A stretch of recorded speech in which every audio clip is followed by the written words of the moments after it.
sex robots could soon be used to keep the elderly company in care homes and help couples enjoy long-distance sexual relationships, the Foundation for Responsible Robotics, FRR, has said.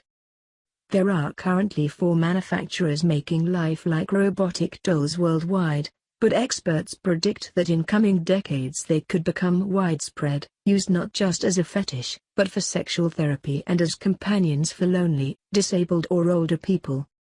Noel Sharkey, Emeritus Professor of Robotics and Artificial Intelligence at the University of Sheffield, and co-founder of the FRR, said it was time for the government and the public to decide whether to regulate pleasure bots. "I can tell you that robots are certainly coming," he said at the launch of the new consultation report in central London. "The concern is that this is going on. Nobody is talking about it.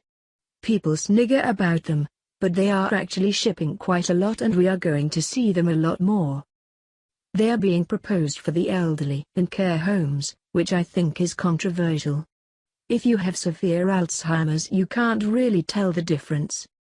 We need to think about as a society what we want to do about it." The report found that up to 2/3 of men and about 30% of women were in favor of using sex robots, which currently cost between £4,000 and £12,000 and can be customized by sex, height, hair color, eye color and even personality. Companies are also starting to incorporate artificial intelligence so robots can communicate and respond to human emotions. Doll brothels already operate in South Korea, Japan, and Spain, while the first robotic oral sex coffee shop opened in Paddington, West London, last year. The report said that as robotics, telecommunications and virtual reality merged, sex dolls could be created which were silicon replica of a long-distance partner, so that couples could have virtual sex and even speak to each other through the doll's mouth. But the authors warned that the march of sex robots raised serious moral and ethical questions which needed to be addressed.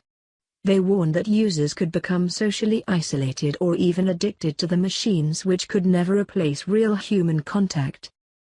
"It's very sad because it's going to be a one-way relationship," said Professor Sharkey. "If people bond with robots it's very worrying. You are loving an artifact that can't love you back, and the best they can do is fake it." The report also warned of a darker side to the industry in which companies were programming shy or reluctant personalities into their dolls so that users could feel they were forcing the robots to have sex. True companions Robotroxy Gold, for example, can be set to frigid fire. Japanese sex doll manufacturer Trottler has also started selling underage schoolgirl dolls for pedophiles. The company was created by a self-confessed pedophile Shin Takagi who claims he has never harmed a child because he uses the doll. Although some experts claim such robots could prevent the rape of women, or the abuse of children, the report warns that it could exacerbate the problem.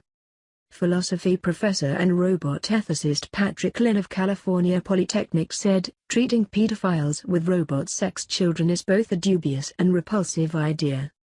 Imagine treating racism by letting a bigot abuse a brown robot. Would that work? Probably not. The ethics of sex robots goes beyond whether anyone is physically harmed." The authors said it may be necessary to criminalize robotic rape and to build in handled roughly sensors like those used in pinball machines to prevent users developing violent sexual tendencies. And they called for a complete ban on child sex dolls. Amy van Winsberger, assistant professor of ethics at the University of Delft, and co-founder of the FRR, said, "There isn't a conversation happening in the general public about what is acceptable, permissible and what should be promoted. This is a preliminary step to engage policymakers, academics, the tech industry and the general public." The consultation report is on the FRR website where people are invited to comment on its findings. The panel hopes to make final recommendations next year. The Foundation for Responsible Robotics operates from the Hague Institute for Global Justice at The Hague and run consultations on all areas of robotics. It has 200 members including some of the world's most eminent robotics academics.